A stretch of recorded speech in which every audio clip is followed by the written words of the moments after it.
Welcome, everybody, to today's podcast with Building My Legacy. I have with me today Gessie Schechinger. Did I get that right? Closer? Yep, it's pretty good. Okay. He is Chief Revenue Officer at OnCourse Platform. It is a platform for CRM and for managing sales for companies. And so it's a huge piece for all of us, no matter what part of our life that we're in, whether we're building our legacy and looking at how to increase our reach with that, or as we're looking at how do we optimize the people that we're currently working with. So Gessie has, just so you have a little understanding of his background, he worked outbound with doing a call center and blew the results way out, and 297%, right? Increase or that you did in sales, or please, you blew out your quota by 297%. It's helpful to find a brand new market. Yeah, well, good. And then you also have won awards for what you've done with sales and what you've achieved for 2 Fortune 500 companies. So Gessie comes to us with a background in sales and an understanding of how sales markets need to be built and really grown. So from there, Gessie, if you would just explain a little bit about what it is that you do really in a much better way than I did, and so our audience is clear. Yeah, not a problem. Well, the funny part is as we talk about legacy, my shtick is kind of like the laziest salesman in the world, right? Because what I'm looking to do is leverage technology so you can burn calories on the things worth burning calories on, and then automate the rest. And so, largely yes, as you said, career sales guy, have always been responsible for revenue in every position I've ever had.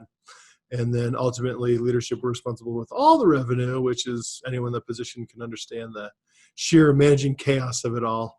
And you get some additional pressure and stuff like that. But really just always in that position where very goal-oriented and just kind of climbed up throughout. You start banging out the phones, just hitting calls all the week, and then that eventually gets you to a field rep job where you get to be on planes and gets lots of Hilton and Delta points, and that stuff's all a good time until you have kids and your wife's like, honey, you feel like you should be home because you're gone 300 days a year.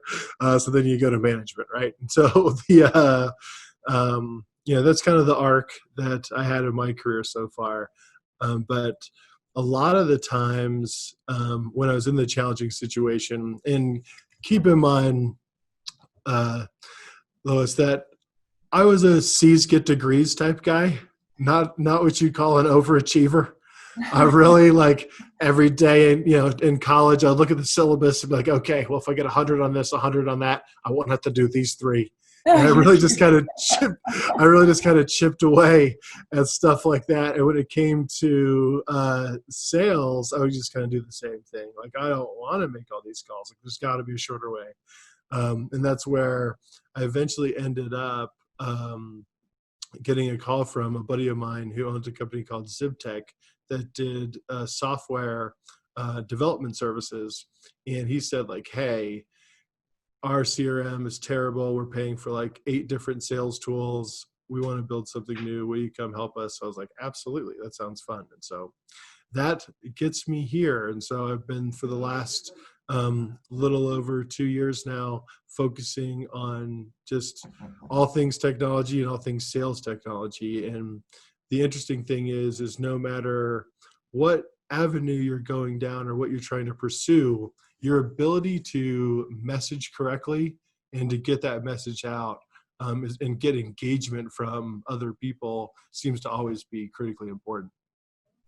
It really is important. And you look at companies right now, I think there's so much that is being rethought, right? As people are coming back to work from COVID.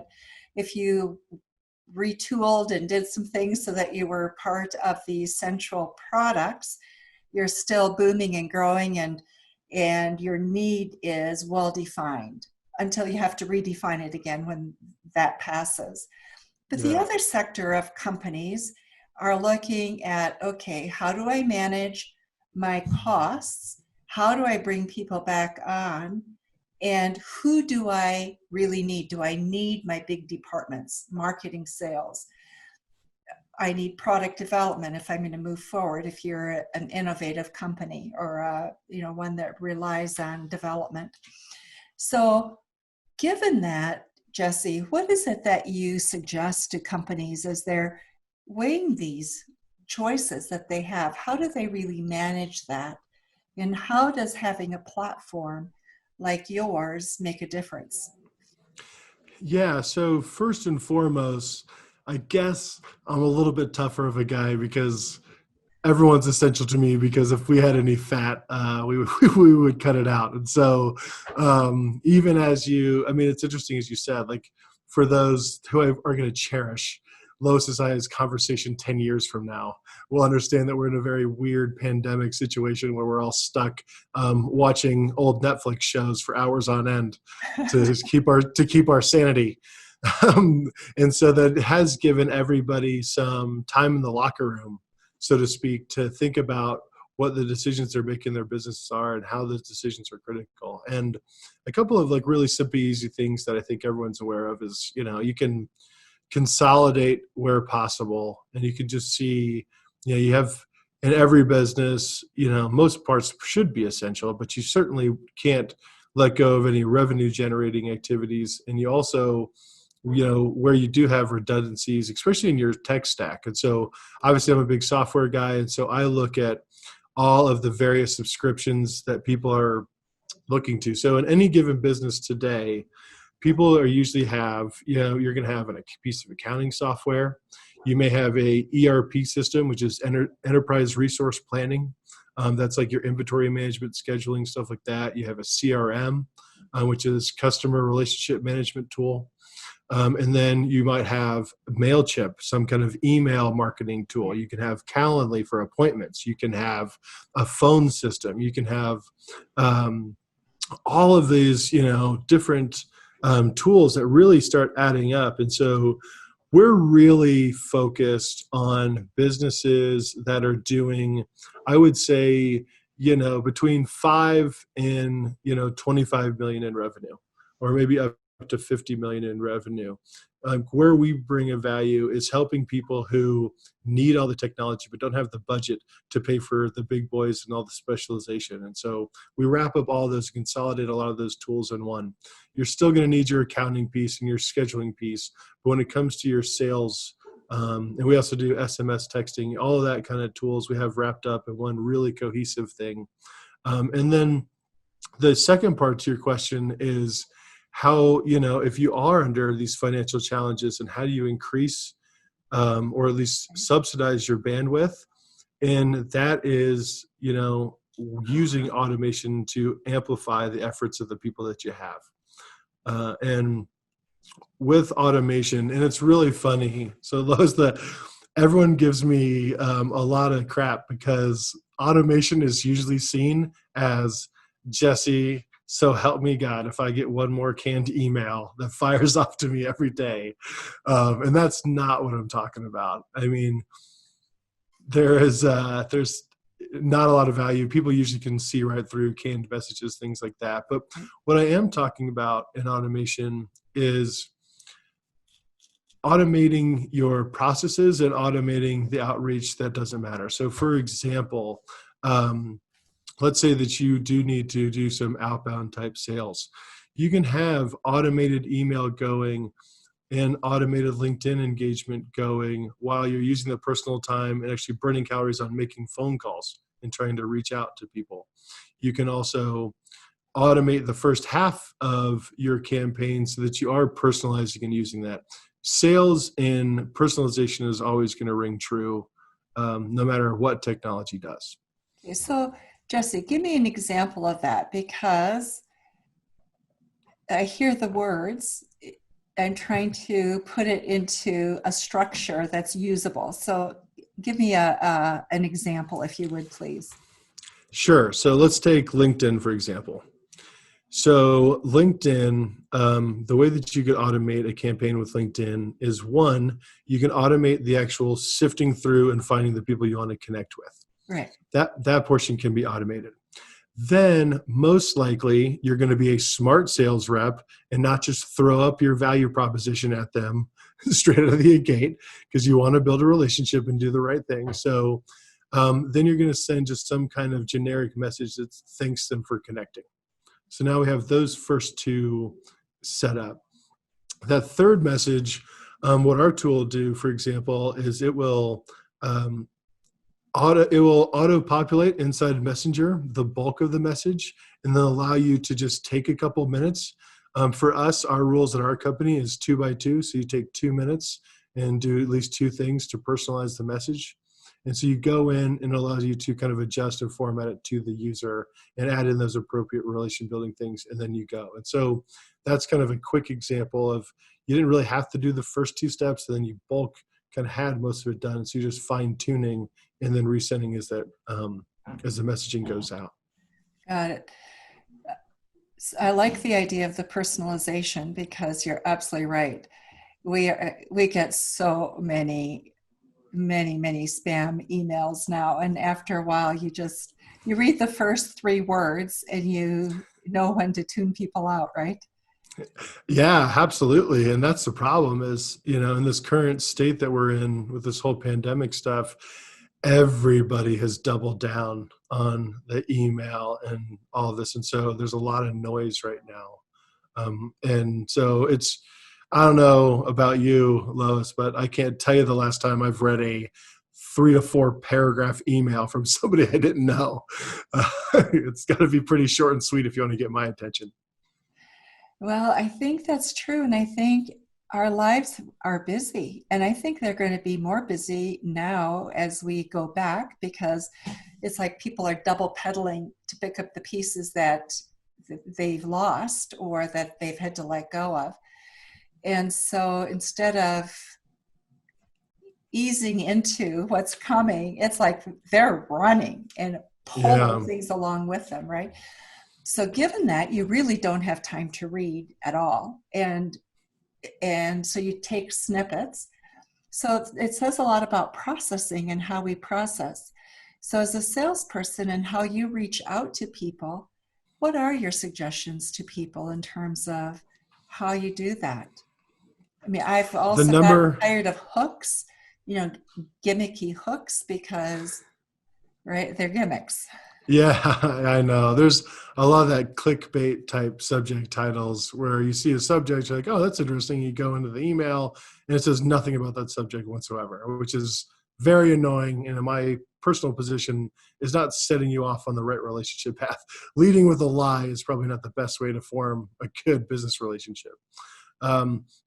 How we try to cut through the noise is, and these people should be paying me a commission. They're not, but I suggest their tool all the time is a thing called Vidyard. And Vidyard is a tool that Vidyard. Vidyard. Yes. Oh, okay.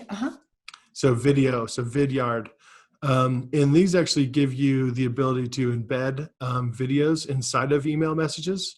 And so if you do have, unfortunately, 2 to 3 paragraphs worth of something that you want to get out there, the odds of me clicking on a less than a minute video are way higher than the odds of me reading 4 paragraphs. And so that's one of the tricks that you can use. Sending video versus email is really good. And then also just sending, there's another cool, one of their competitors, Loom, that you can actually pre-record and send out video explanations to people. And especially in the terms of what we're dealing with right now in the market business culture, just as much as outreach, client retention is important. And being able to communicate to your existing customer base. Again, title of the podcast, Legacy, right? Like you want your reputation and the reputation of your business to be good. And a lot of that has to do with how you communicate to your existing clients and their experience. And so using these same tools to mass people to your client base, send them a quick video, as the CEO of, this is what we got going on, people. It's a personalized message. You can do it. There's a lot of great software tools like Loom and Vidyard that allow you to do that very easily. And you can send out messages that aren't these generic canned COVID-19 responses that we're all getting 18 million of a day. You can be a little bit different with a personal message that way and stand out. Very, very nice. Thank you for that. I think, those are easy tools and easy for just about anybody to use. So one of the things, as I think about what you've just shared, there are shifts in terms of how we can go about doing things. And there's easy tools. As you look at the future of sales, Gessie, where do you see the future of sales going? So one of the most interesting things is that right now, not just sales, but in many aspects of our marketing, we're evaluating a lot of stuff on activity and not productivity. Okay. And those are two very different things, right? So if you're a sales rep that's making 400 phone calls a day or a week, that's awesome. But are you selling something or not? That, and the new way that I think that we're going to shift to is going to be doing more of what were the hours per opportunity. And the way that looks is typically your best sales guy shouldn't be the guy that makes 400 calls a week. Your best guy should be the guy that made one call and made one sale. Like, that's actual productivity, right? Like, that'd be amazing if it was possible. So being able to see and create tools that are going to change the metric and how we evaluate salespeople. Really looking at, all right, what was the true costs of acquiring this customer? Being able to track and see that I had this much of marketing spend that then rolled up to this, maybe entry-level salesperson that then went to this national account or some sales person that equated in sale. What was that cost? What was that time? And then let's reward and promote people based on productivity instead of activity. I think that's one of the best shifts that's going to come. And it's going to take people like us and others to build tools that help look at things a different way in order to make that possible. But I think it's going to become way easier for business leaders and owners to evaluate their sales staff and get a really clear idea of their spend and those, customer acquisition costs. The second part is, in any kind, and I'm guilty of it, everybody's guilty of it, when you do have somebody you're trying to sell and you get a little emotional, and so you can see everything with rose-colored glasses, and you're like, oh, this is like 90% boss. Like, this thing's entirely he's going to close tomorrow. I had the most beautiful conversation with him. We're all a victim of that, but I don't think when salespeople do now we're 60% close is going to be good enough for the decision making of the future. And so I think that we're also going to see tools and automation that is going to help us actually look into the different types of activities and the different stages that had to happen. And then tools are going to tell us what percentage of close this opportunity really is.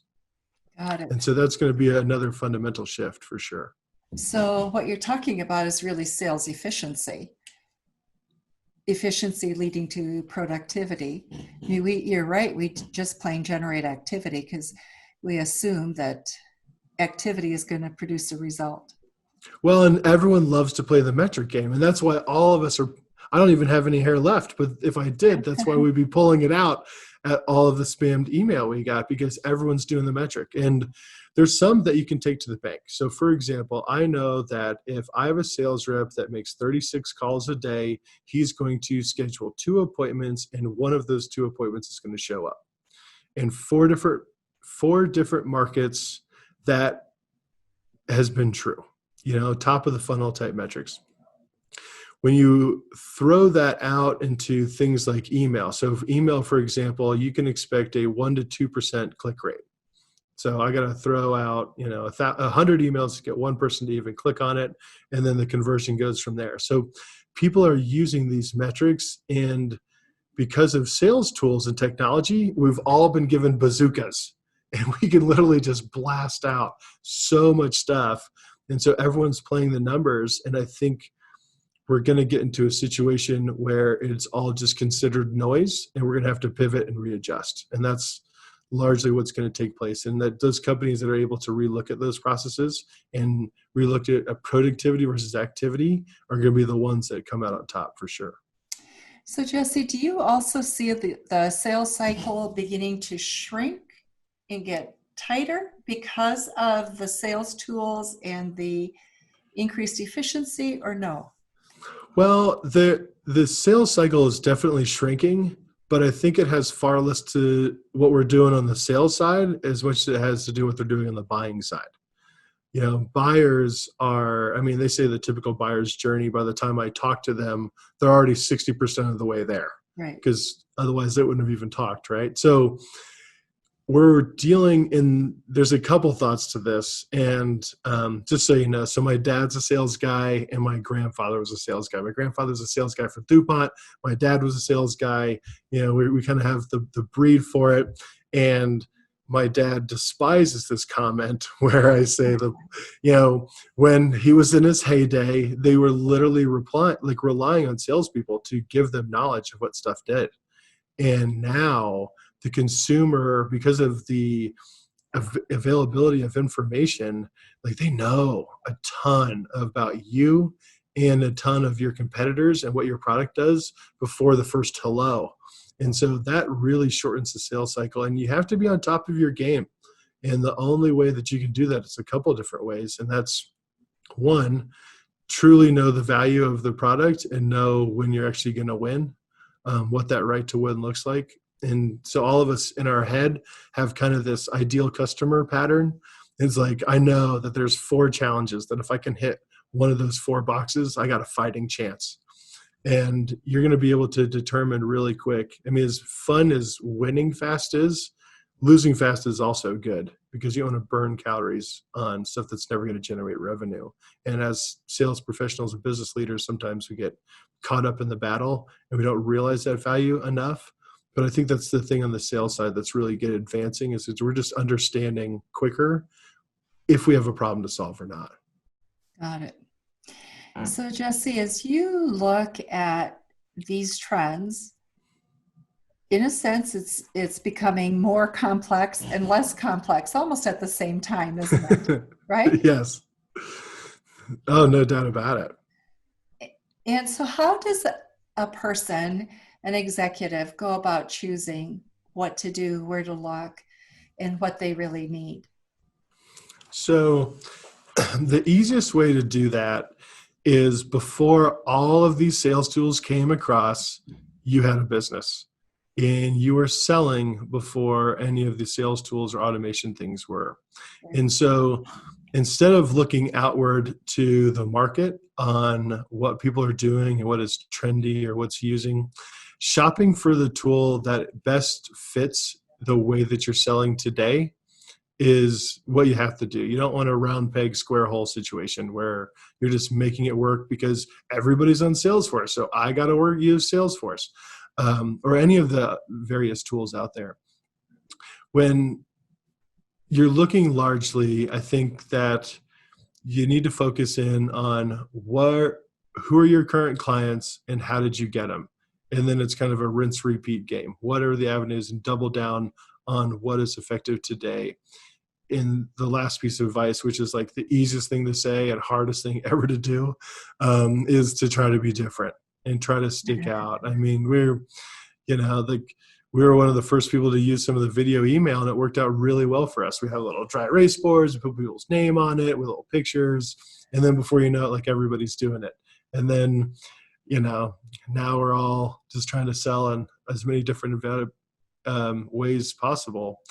But as we step away from a world that's really used to doing business by a handshake, you got to start getting really creative on how you're going to keep those relationships with those customers.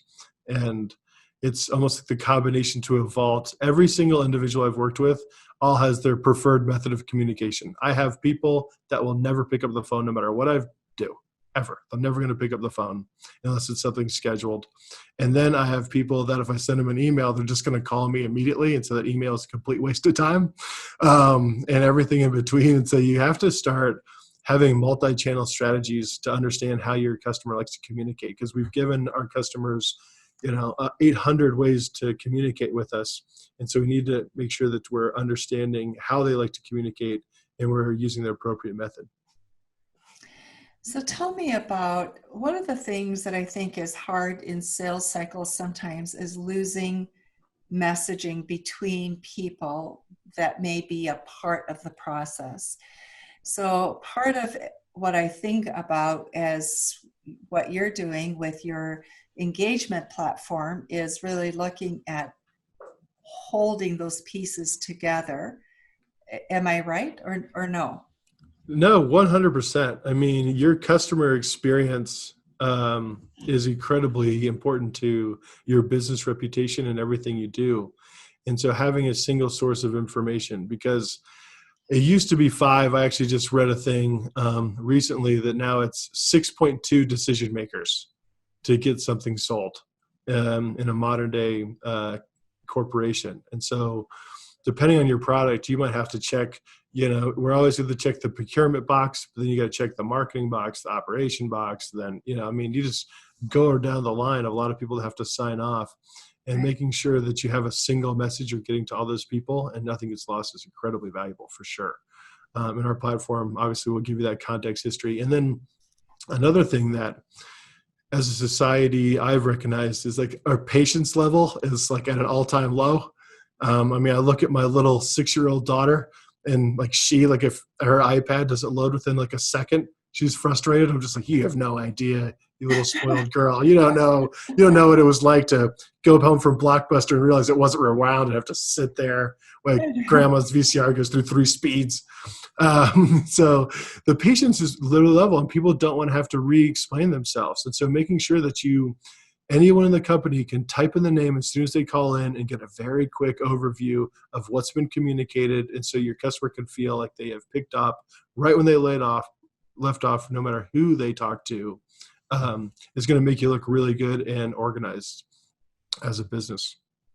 So the platform that you have, I take it, does all of these things. Explain it a little bit for us, if you would, please. I'd love to.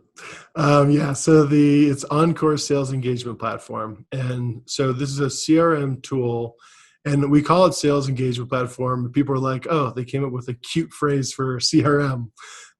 It is more than that, just because inside that CRM, because we wanted that continuity of activity, inside that is built, you do have the phone. It's got a dialer built into it. It has SMS, bulk SMS, and so you can send out text messages, reminder messages from the tool. It links with your email. It has LinkedIn automation. If you use LinkedIn for your outreach or to get feedback on products and ideas, it has that stuff built into it. It also has a lot of web to lead and automation. So if you have a website where people are filling out forms and maybe you don't have the time to automatically respond, you need a system for that and be able to capture that information and market to. Those tools are built into the process as well. And again, the spirit of which the tool was originated was out of a business problem that we had, where we had just too many bills stacking up. So we built this to chip away. And so it's really just kind of consolidating a lot of different those channels into one. And then being able to, the ultimate goal, and this is I think the goal of anytime you use sales software, is to just see how did we win, how do we get there, so you can duplicate and double down on those efforts. So Gessie, who's your ideal client? If you could just wave a magic wand and have them all line up outside your door, what would they look like? Yeah, so perfect businesses for us are maybe a small to mid-sized company that has anywhere from 5 to 20 sales reps. We did bring on a company with like 45 sales reps, but the real value we're bringing is we're going to give you a lot of functionality for a flat rate. And we have our own in-house implementation team, and so you don't have to worry about going to third parties to set up tool. We can do lots of different software development and things for your company all under one roof. And so if you're a business that's under 50 million in revenue with a fair amount of salespeople, we could probably bring a lot of value. And if you're in a bunch of tools today, we can also probably save you lots of money in addition to bringing that extra value to your organization for sure, as well as, and I'm sorry, I'll throw in one more caveat, is if you're not really used to using a CRM before or leveraging some of those, we have a white glove onboarding process that literally we take you hand by hand and we're going to show you. Most people fail in their CRM experience because they don't know what they don't know. And so they end up only using like 30% of the tool. It's really important for us. Selfishly, we want you to get so married to this thing that you never, ever dare leaving. And so for us, it's worth the investment to really train people up. And so if you're hesitant on using those tools, you never have, we have a whole team that's dedicated to those type of businesses. How long does it take for somebody to really get comfortable and to get to know how to use the tool? Yeah, so you come in and you'll kind of evaluate your current sales process and configure, and then it's really like 3 different training sessions. You have initial kind of onboarding discussion where we find out we learn about your business, find out what our tool can do, where we can help, and where we should quickly, frankly, stay out of the way. And then we build out a plan. That plan can take less than a week in most cases. And then from there, it's just you have kind of an initial training, and then we follow up with 2 other trainings afterwards, because you kind of have to teach the kids math, let them do their homework, and then reapply that kind of next skill set. Got it. So what are the biggest mistakes people can make in looking at CRMs and sales platforms?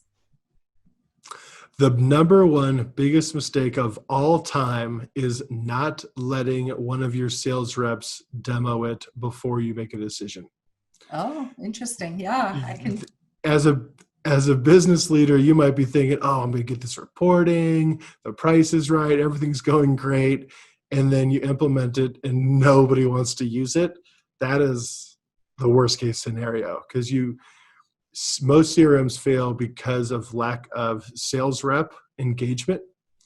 And if I cannot, or one of my team members cannot show one of your sales rep, a person that's going to live in the tool every single day, if I cannot show them how they can use our tool to make more money and to make their life easier, then it's going to fail. And it doesn't matter how much reporting or anything you do on top of it. If the people that are in the tool every single day don't like it and don't see the value in it, then we're doomed.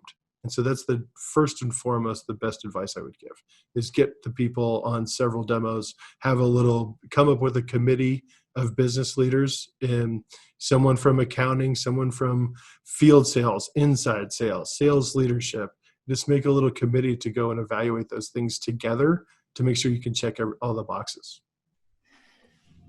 So, Gessie, if you were going to give advice to an entrepreneurial company, for example, what's the most important advice that you could give? You've seen companies at various levels doing different things.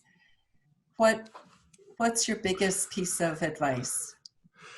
Oh man, I am probably going to catch a lot of crap for this, but I would say yes. Say yes and say yes often, man. Figure it out. Somebody wants you to do something, and when you're in that climb for revenue phase, you'd be surprised what you can make work. And so get in front, and if you have a good opportunity, say yes. And I also would say patience is really key, and you have to let your product or service get out into the market, and you have to really learn. You might think you know what your value prop is, but your value prop might be different for different individuals. And so find out where you can really stand out and where your kind of niche is, and then double down on that niche. But don't be patient. Don't be patient. Be patient and let that niche come to you, because you could end up guiding the ship in the wrong way. I, for example, really thought that, we would go after some more enterprise companies and stuff like that, and I was going to consolidate and save them massive amount of budgets and all that kind of stuff. That ended up being a terrible move, because big companies they're cruise ships. They can't turn on a dime. So And then we actually noticed, just because they're customer, the people who called are the where we ended up. We just kept listening to them. They want something, we say, okay. They want something, we say, yep, I can do it. Yep, let's figure it out. And we just kept taking that customer feedback. You got to survey, and you can't just bend over for everybody, but it's really critical to that start. And your first, and I have been in a startup environment, especially with this tool, and your first 10 customers are going to be relationship based. So you have to expect that. And it could go as to your first 100 clients, just depending on the nature of the product or service. And if you're having a hard time selling to people that already like you, this is going to be a hard uphill battle. And so it's going to be a good indicator. If you can sell to people that you know and trust, and then they start seeing a value, use them to tell your story. Got it. So I take it with your platform, you've got all your friends enrolled, and they've all said yes, right? Absolutely. A lot of guys have got a lot of phone calls from me saying, hey, bud, you got to try it out. I'm sure they have. So back to emails. Emails, you hear so many different pieces of information. Do they work? Don't they work? How do you get them? How do you hype them? Don't you hype them? Short snippets, bullets, advice that you have.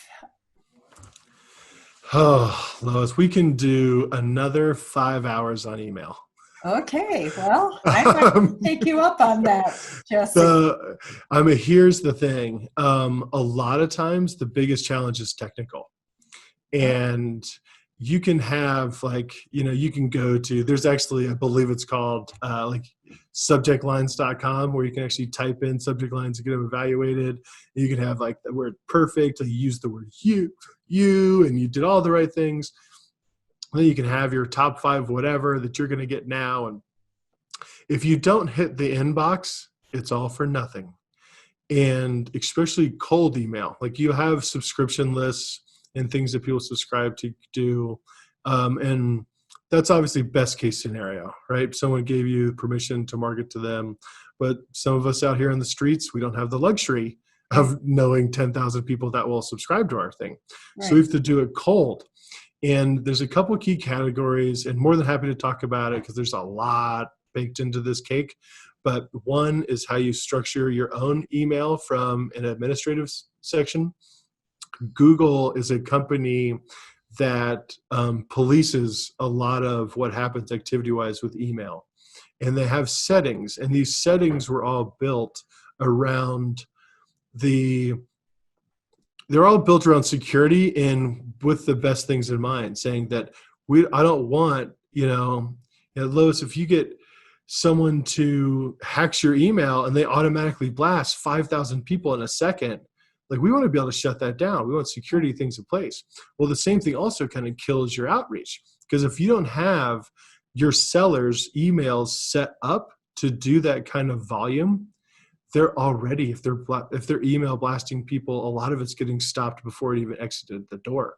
And the stuff that's going through also can go straight into people's spam, because Google and other companies, Outlook, Exchange Server, all those type of email hosters are also looking at what is the similarity in those messages. So if you only changed one word in 200 messages and you did that within 5 minutes, nobody thinks a human did that. And so you have to look at email throttling. You have to look at personalization. And there's a lot of those key components from a technical standpoint that if you do not get into place, you'll never have an email campaign that works. Now, on a more positive side, it's also the greatest ROI the world's ever seen. Email, it basically costs next to nothing, and it can generate huge sales. So once you have, it is so worth. So email is not dead. We're all frustrated by it, but it's still catching people, and it's very cheap to do. And so everyone should. If you don't have an email strategy, you definitely need one, because there's no harm. Your investment into this is not that big of a deal.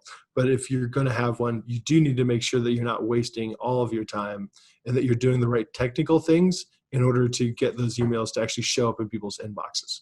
Because the biggest challenge of all. Because everyone has Zoom info and all these other tools where you can pull down a list of 1,000 email addresses, no problem. But how are you going to actually get them to see it on their phone is the critical part. Right. So, Gessie, when you talk about email throttling, I'm assuming your platform does that, but what I'm understanding that to be is taking emails and staging them so that they don't all go out at the same time. Is that correct? Is that the concept? Yeah, absolutely. And so what you're doing is, let's say if I throw 10 people a day into a campaign, now I need to have about 28 seconds in between each email so that it doesn't hit one of Google's triggers. And then I also need to not send more than 200 per day from that same domain or that same email. And so what our tool does is allow you to just kind of throw all of it in a big hopper, and then it'll meter out appropriately and disperse those emails in the most effective way to hit the inbox. Very interesting. Very interesting. I think that's going to be one of the biggest challenges for all of us, right? Is how do we leverage those emails? Because otherwise you've got a large advertising budget that you have to really move into. Yeah, and you're hoping that some of the less costly marketing efforts will help offset some of the more costly stuff and the pay-per-click ads and all those things. And so it is something that can be done. You can cut through the noise, and we're more than willing to help you with it. And then there's other companies out there also that can show you and give you some advice on the technical perspective of how you're actually going to get to that inbox, because it's unfortunately there's no silver bullet. There's no like one thing you can do. It's like 7 things you have to do in order to get it to work. Got it. Wow, Gessie, our time has just flown by, and it has been wonderful to have your input on this. I think it's something that every single person in the business world is struggling with right now. How do we manage our sales? How do we do it so we're as efficient as possible? What are the tools that are out there that really allow us to do that? So go ahead. And there's nothing better to your legacy than make sure that it was financially successful. That's going to be one of the more things. And so that's what we're trying to help people do. Isn't that the truth? Gessie, thank you so much for being with us on Building My Legacy podcast. And for all of you who are listening, thank you so much. And we trust that this has been really valuable information for you. Thank you. Thank you for watching my video. Don't forget to like, subscribe, and click the bell button above. Leave comments. We'd love to hear what you think. And visit our other social media links as well. Thanks much.